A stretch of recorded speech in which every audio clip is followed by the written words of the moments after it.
Bapak Ibu jemaat yang dikasihi Tuhan Yesus Kristus, mari kita membuka firman Tuhan terambil dari Ibrani pasal 10 ayat 16 sampai 25. Ibrani pasal 10 ayat 16 sampai ayat 25. Demikianlah firman Tuhan. Sebab setelah ia berfirman, inilah perjanjian yang akan kuadakan dengan mereka sesudah waktu itu.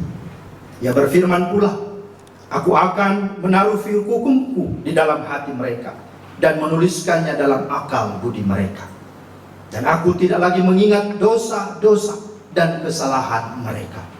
Jadi apabila untuk semuanya itu ada pengampunan, tidak perlu lagi dipersembahkan korban karena dosa.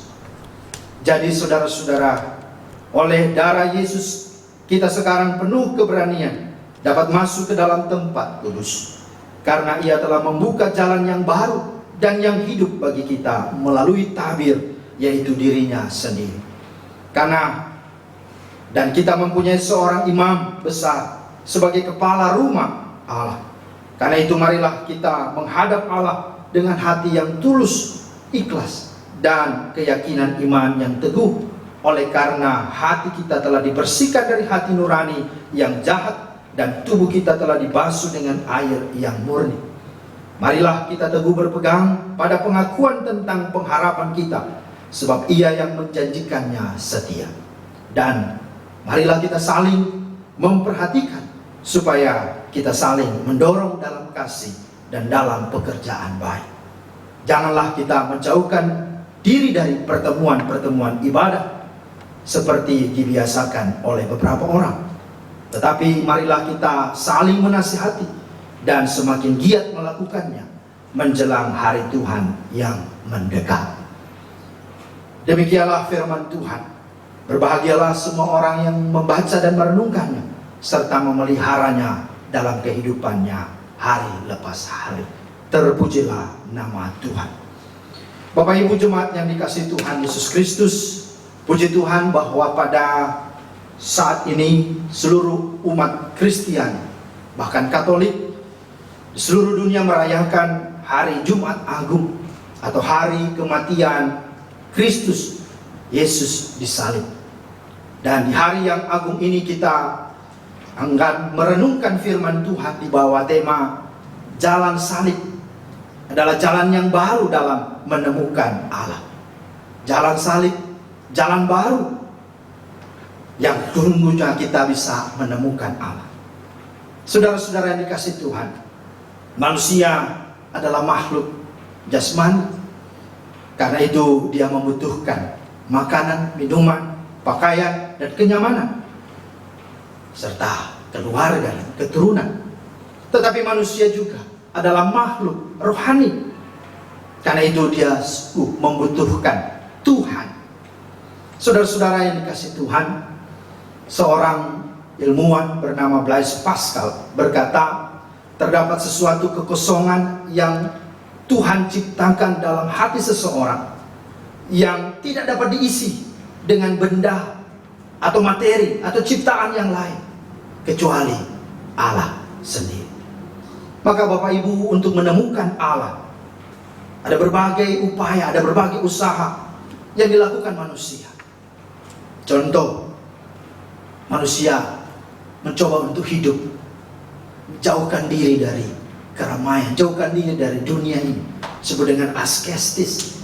Manusia mau menderita dan mau hidup susah karena mereka mau merasakan bahwa dengan demikian mereka bisa merasakan Allah ada.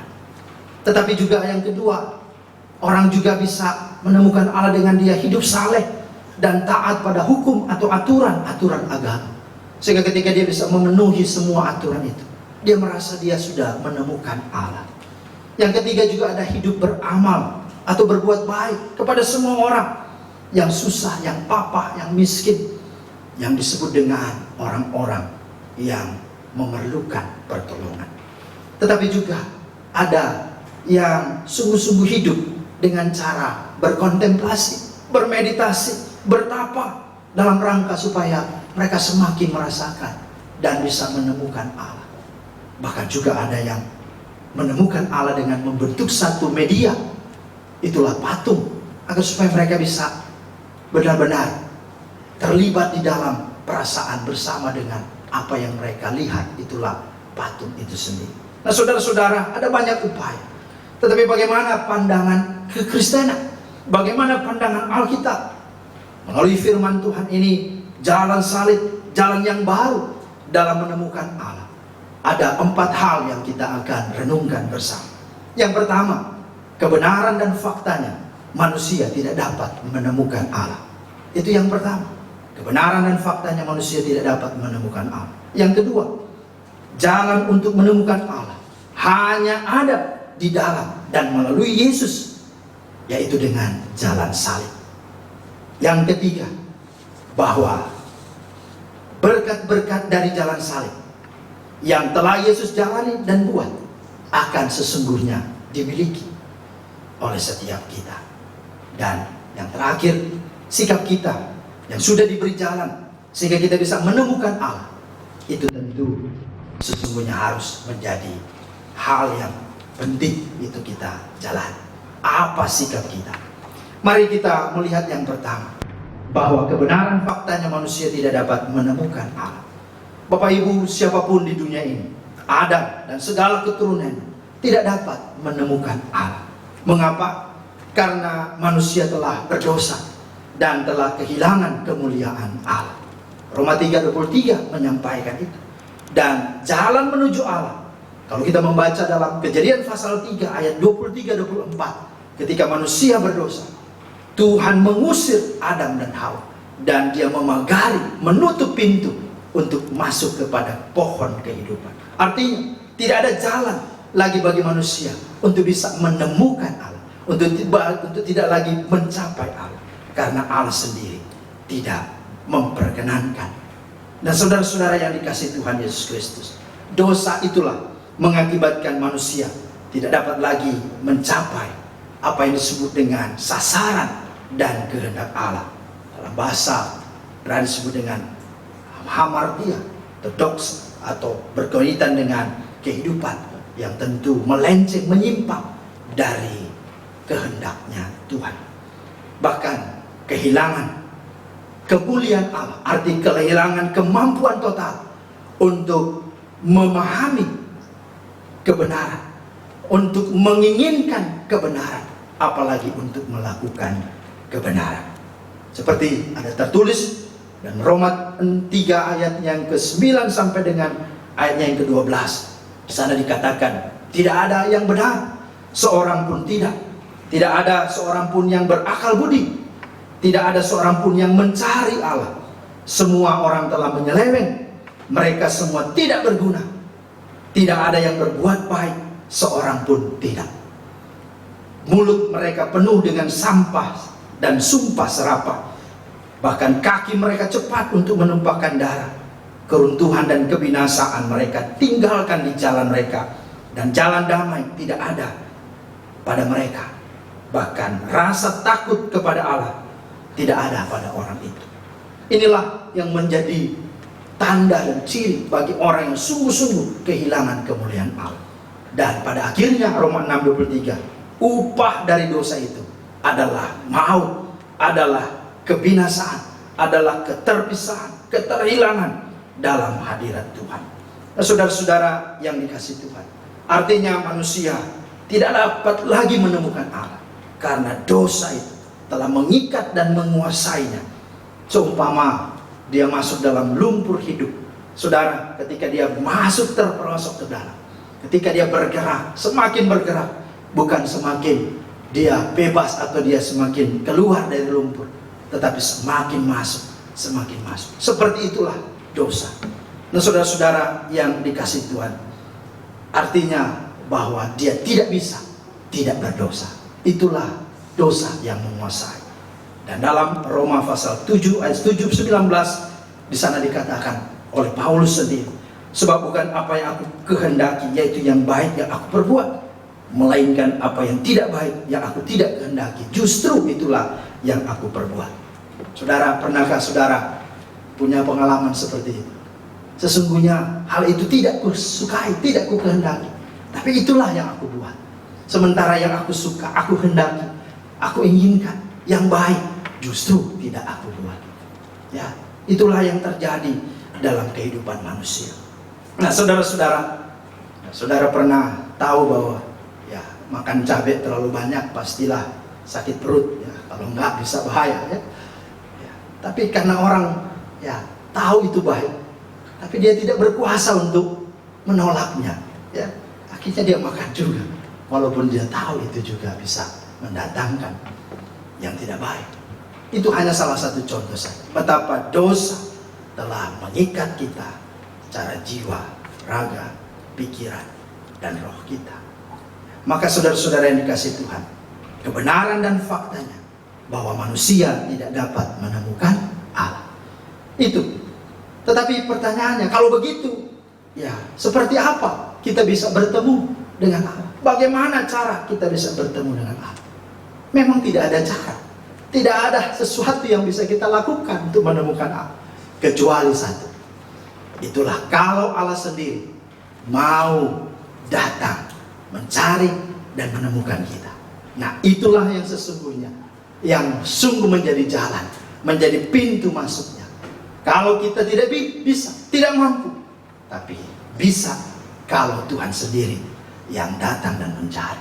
Dan puji Tuhan, kita bersyukur karena kita punya Allah. Bukan kita yang datang mencarinya, tapi Dialah yang datang mencari dan menyelamatkan kita. Itu yang kita kenal dengan berita anugerah. Yohanes 3:16. Karena begitu besar kasih Allah akan dunia ini, sehingga Ia mengaruniakan anaknya yang tunggal, supaya setiap orang yang percaya tidak binasa, melainkan beroleh hidup yang kekal. Wow, itu berita mengagumkan di hari Jumat Agung ini. Inilah sesungguhnya berita yang mulia, berita yang agung, berita yang besar. Karena manusia sungguh-sungguh boleh menemukan Allah, boleh mencapai Allah, karena Allah sendiri yang datang untuk mencari dan menemukan manusia. Dan itulah kasih, itulah anugerah.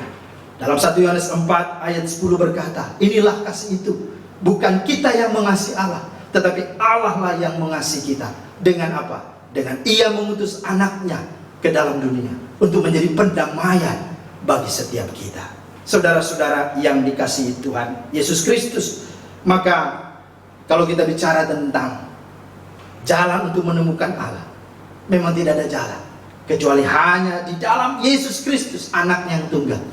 Dan itu melalui jalan yang namanya jalan salib.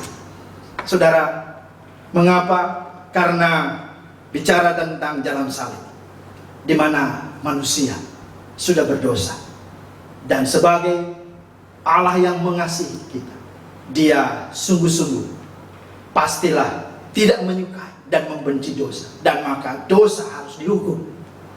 Dan itu hukumannya, upahnya adalah kematian. Tetapi di satu sisi Allah mengasihi kita, dan itulah sebabnya Dia mau supaya kita tidak binasa. Tapi bagaimana itu bisa sungguh-sungguh terjadi? Di satu sisi ada keadilan Allah, di sisi lain ada kasih Allah. Dan itulah yang dilakukan oleh Yesus. Di dalam salib, di dalam Kristuslah keadilan dan kasih Allah dipertemukan. Sungguh-sungguh ajaib dan dahsyat. Saudara-saudara yang dikasihi Tuhan Yesus Kristus, maka Dia sungguh telah menggantikan hukuman kita. Dia telah menggantikan segala kutuk kita. Dan Dia menjadi jalan pendamaian. Dia menjadi jalan kemana kita bisa bertemu dengan Allah, memperoleh kepastian kehidupan kekal. Karena segala tuntutan terhadap segala orang yang menjadi atau pelanggar itu sudah Dia tanggung. Dan disaliblah, selesai sudah. Dia berkata, tetelestai, sudah genap, sudah sempurna, sudah selesai. Semua tuntutan berkaitan dengan syarat untuk menebus, syarat untuk diselamatkan, syarat untuk bertobat, ataupun syarat untuk kita menemukan atau mencapai Allah. Saudara-saudara yang dikasihi Tuhan, maka tidak ada jalan, tidak ada dimanapun Itulah yang Yesus sampaikan dalam Yohanes 14 ayat 6. Dia berkata, akulah jalan dan kebenaran dan hidup. Tidak ada seorang yang sampai ke Bapa atau ke sorga kalau tidak melalui aku. Maka sangatlah relevan, sangatlah benar bahwa tidak ada siapapun di kolong langit ini yang olehnya kita diselamatkan. Itu dikonfirmasi oleh Kisah Rasul 4:12. Dikatakan keselamatan tidak ada di dalam siapapun juga selain di dalam Dia. Sebab di bawah kolong langit ini tidak ada nama lain yang diberikan kepada manusia yang olehnya kita dapat diselamatkan. Terpujilah Tuhan. Ini suatu berita yang membuat kita bersyukur dan bersukacita karena kita punya harapan, kita punya jalan.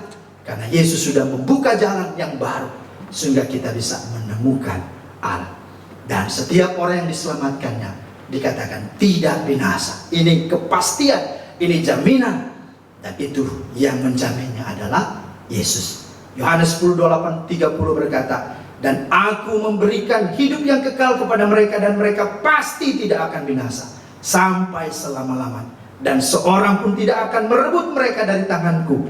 Bapakku yang memberikan mereka kepadaku lebih besar daripada siapapun, dan seorang pun tidak dapat merebut mereka dari tangan Bapa. Kenapa? Ayat yang 30 berkata, aku dan Bapa adalah satu. Jadi saudara-saudara yang dikasihi Tuhan, luar biasa. Oleh anugerah, oleh kemurahan, sungguh berita salib menjadi berita besar untuk setiap orang-orang berdosa. Menjadi berita besar untuk dunia ini, bahwa ada jalan untuk kita bisa menemui Allah, untuk bisa mencapai Allah, untuk kita bisa menikmati Allah, menikmati segala yang ada padanya. Saudara-saudara yang dikasihi Tuhan, ini sebuah berita sukacita. Mari kita bersyukur untuk itu. Dan ciri atau tanda orang sungguh-sungguh telah mengalami akan jalan yang sudah Tuhan buat itu, dia akan mendapat berkat. Dan berkat-berkat itu ada beberapa hal dalam firman Tuhan yang kita renungkan pada minggu ini. Dalam ayat 16-18, berkat pertama adalah berkat perjanjian baru, berkat sebuah hukum baru, berkat pengampunan dosa, dan berkat untuk hidup sesungguhnya lebih indah dan baik adanya. Tidak membaca ayat 16-18, inilah perjanjian yang akan kuadakan dengan mereka sesudah waktu itu. Ia berfirman pula, aku akan menaruh hukumku di dalam hati mereka dan menuliskannya dalam akal budi mereka, dan aku tidak lagi mengingat dosa-dosa dan kesalahan mereka. Jadi apabila untuk semuanya itu ada pengampunan, tidak perlu lagi dipersembahkan korban karena dosa. Perhatikan Bapak Ibu, ada perjanjian Tuhan ikat menjadi perjanjian baru kita dengannya. Yang kedua, ada sesuatu, itulah hukum, itulah hati yang sungguh-sungguh baru Tuhan berikan. Tapi juga apa? Dia tidak mengingat dosa kita, dia mengampuni dosa kita, dia menghapus dosa kita, dia menyelesaikan semua dosa kita. Baik itu dosa berkaitan dengan masa lalu, dosa yang berkaitan dengan sekarang ini, maupun dosa yang belum kita buat ke depan pun, itu sudah include di dalamnya. Ada amin Bapak Ibu? Nah, ini sesuatu yang kita sungguh-sungguh syukuri. Dan yang lebih utama adalah apa? Hidup kita lebih ringan, hidup kita lebih efektif, hidup kita lebih ekonomis. Mengapa Bapak Ibu? Karena dikatakan apa?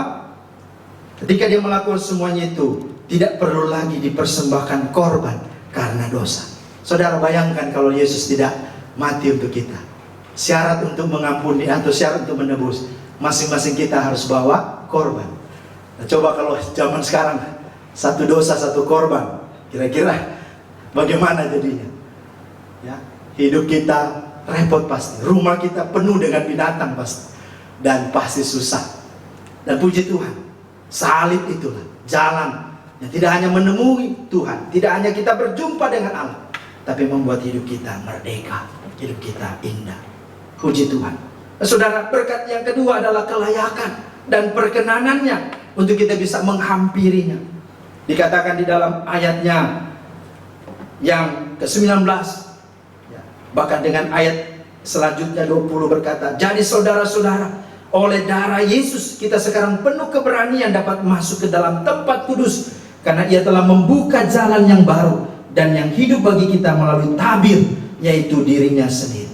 Saudara, kita tahu dalam perjanjian lama, untuk menghadap Allah aja itu ada waktunya dan tidak sembarang. Harus lewat imam. Imam pun tidak semua. Ada imam-imam tertentu. Dan untuk menghadap masuk ke bawah sebuah ruangan, itu tidak main-main. Ada namanya ruang pelataran luar, ada namanya ruang kudus, ada namanya ruang maha kudus. Nah, setiap ruang itu ada tirai, ada pemisah. Itulah sesungguhnya tahapan-tahapan.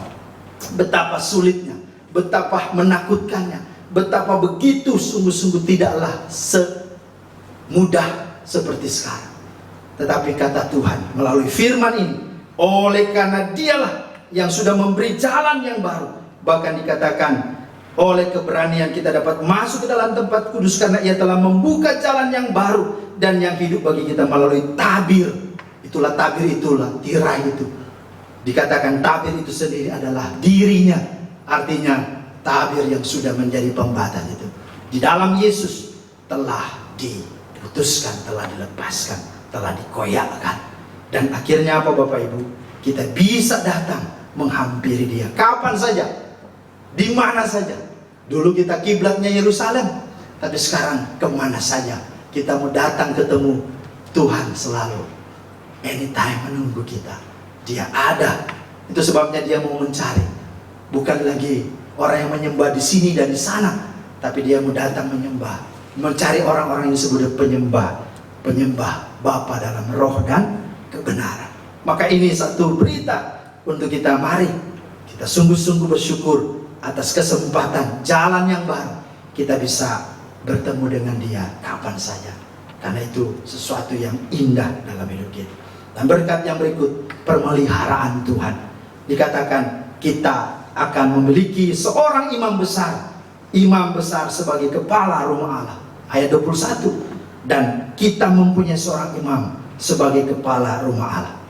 Dan ini lagi disampaikan, lagi ditegaskan dalam Ibrani 4, 14, 15. Imam besar itu adalah Yesus Kristus. Dikatakan sebab imam besar yang kita punya bukanlah imam besar yang tidak dapat turut merasakan kelemahan-kelemahan kita. Sebaliknya, sama dengan kita. Hanya saja ia telah dicupai, dan hanya saja dia tidak berbuat dosa. Saudara-saudara, kita punya pribadi, kita punya pemimpin, kita punya bapak, kita punya sahabat. Bahkan dia imam besar yang turut merasakan yang kita rasakan. Maka inilah sesuatu yang indah. Jalan yang Tuhan buat, Yesus buat, membuat kita sungguh bisa menemui Allah dalam segala keadaan. Kalau kita bisa menyanyi Allah peduli, Allah mengerti, maka disinilah momentumnya. Tuhan buka ruang itu, Tuhan buka kesempatan itu untuk kita bisa datang kapan saja, karena Dia imam besar kita yang sungguh-sungguh memahami, bahkan mengalami juga apa yang kita alami. Bapak Ibu yang dikasihi Tuhan, maka sebagai sikap kita, orang yang sudah diberi jalan yang baru oleh Yesus Kristus melalui salib, kita bisa menemukan Allah. Maka sikap kita, jangan kita berkata, di dalam Yesus ada keselamatan, di dialah jalan, dialah kebenaran, dialah hidup. Itu betul secara dogma, secara prinsip, secara iman Kristen. Tapi jangan selesai hanya tahu. Tapi mari lewat firman Tuhan ini, sikap kita adalah apa? Mari kita menyambutnya, mari kita memilikinya, mari kita sungguh menerimanya dalam hati kita. Itulah sesungguhnya yang utama. Apa artinya kita tahu bahwa Dia juru selamat, tapi kita tidak selamat? Kenapa? Karena kita tidak menerimanya, kita tidak percaya kepadanya. Dan syarat untuk ke sana adalah bertobat.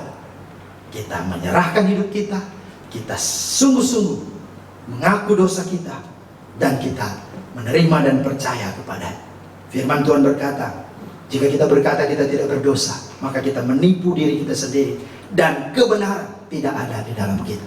Tapi jika kita mengaku dosa kita, maka Ia adalah setia dan adil, sehingga Ia akan mengampuni segala dosa kita dan menyucikan kita dari segala kejahatan. Saudara-saudara, mari syarat untuk diampuni adalah mengaku.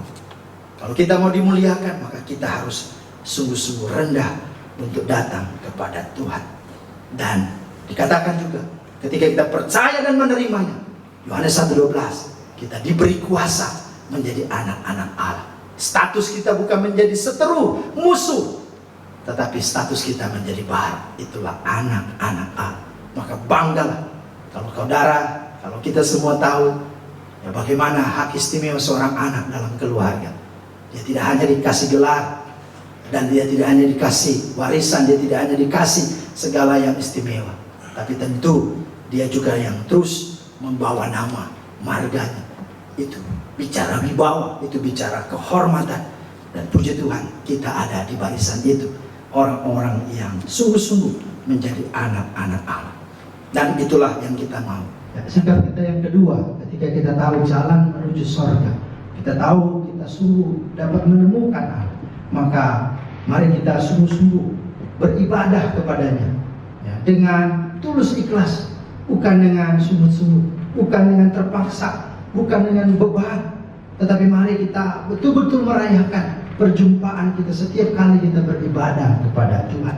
Itulah orang-orang yang sungguh tahu pasti bahwa ketika dia bersyukur atas anugerah Tuhan yang boleh membawa dia berjumpa Allah, memastikan bahwa dia bisa mencapai Allah, maka seharusnya hidupnya betul-betul bertemu dengan Allah dalam setiap kali ibadah dengan tulus ikhlas, dengan sungguhan hati, dan dengan penuh sukacita.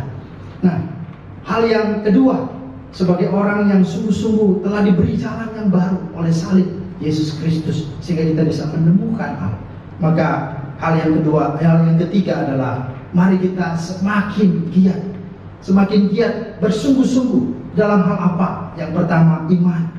Iman itu betul-betul akan diuji, akan ditantang, akan digoyahkan dengan segala keadaan zaman ini. Tapi mari dikatakan kita terus bertekun dalam iman. Kita giat untuk terus mengenal Dia, terus hidup untuk sungguh percaya kepada Dia dalam segala perkara yang sulit dan begitu menantang ini. Tetapi yang kedua dikatakan bahwa kita juga mari semakin giat untuk tetap percaya bahwa di dalam Dia ada pengharapan, dan pengharapan itu tidak mengecewakan.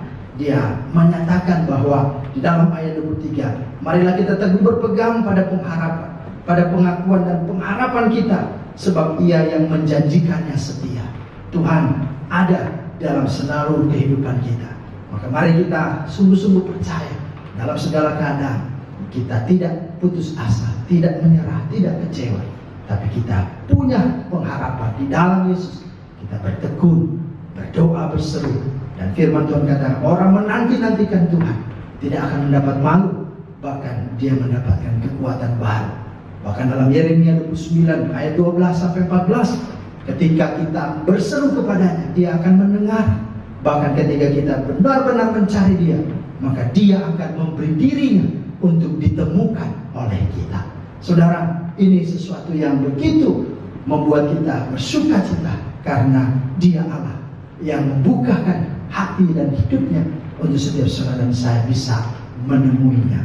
Saudara yang dikasihi Tuhan, hal yang ketiga yang terakhir, bahwa mari kita semakin giat, kita bersungguh-sungguh dalam hal apa? Dalam hal kasih. Jadi kalau tadi ada iman, yang kedua pengharapan, tetapi yang terakhir adalah kasih. Di ayat 24-25 berkata, marilah kita saling memperhatikan, supaya kita saling mendorong dalam kasih dan dalam pekerjaan baik. Janganlah kita menjauhkan diri dari pertemuan-pertemuan ibadah kita seperti dibiasakan oleh beberapa orang, tetapi marilah kita saling menasihati dan semakin giat melakukannya menjadi hari Tuhan yang mendekat. Ini berita untuk setiap saudara dan saya, untuk mari kita giat dan bersungguh-sungguh. Tidak hanya iman, tidak hanya pengharapan, tapi kasih. Dan kasih itu boleh nyata, di mana kita boleh saling mendukung, saling menasihati, saling memberikan akan pertolongan satu terhadap yang lain, saling mendukung dalam berbagai hal untuk sungguh-sungguh setiap orang maju di dalam Tuhan. Itulah sesungguhnya Tuhan mau.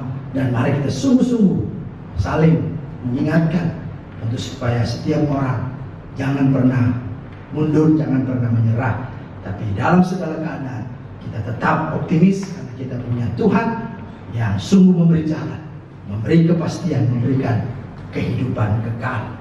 Melalui firman Tuhan ini kita tahu sadari bahwa ya di tengah dunia ini banyak tantangan, banyak sekali masalah, termasuk ya peristiwa yang saat ini terjadi, wabah virus COVID-19 ini.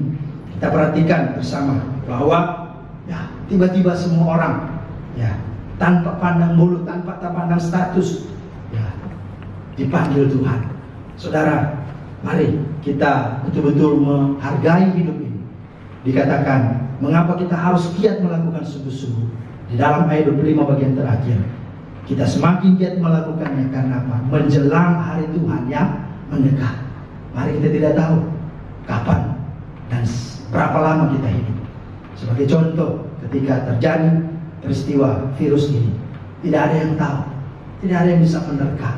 Bahkan ya, artis yang terkenal, penyanyi yang kita agak-agumi, Glenn Fredly pun ya meninggalkan kita tanpa ada tanda-tanda dia akan pergi meninggalkan kita. Tapi marilah kita melakukannya karena kita sungguh siap ketika hari itu tiba. Kita sungguh-sungguh telah percaya, telah yakin kapan Tuhan panggil saya pasti sudah memperoleh jalan yang baru, sudah memiliki kepastian berjumpa dengan Allah dan menemui Dia dalam surga yang bakal. Dan itu di hari Jumat Agung ini, peristiwa yang agung dan mulia ini, di mana semua jalan yang tadinya tertutup karena dosa, tertutup karena iblis dan maut, sekarang oleh jalan salib telah dibukakan, dan lewat dan melalui jalan salib Yesus Kristus kita bisa menemukan Allah, kita bisa berdamai dengan Allah, berdamai dengan sesama dan semesta ini. Dan mari dengan sebuah hak istimewa itulah kita harus syukuri sungguh-sungguh, dan kita semakin giat untuk memberitakan Injil dan menjadi saksinya sampai kapanpun Tuhan memanggil kita. Tuhan memeteraikan firman-Nya dan memberkati Bapak Ibu untuk bersemangat merayakan Jumat Agung ini, sekalipun tidak di gereja bersama-sama dengan umat Tuhan. Tapi percayalah, di masa-masa ini kita semakin merenungkan dan menghayati betapa karya salib itu sungguh telah memerdekakan dan memberkati kita. Amin. Tuhan Yesus berkati.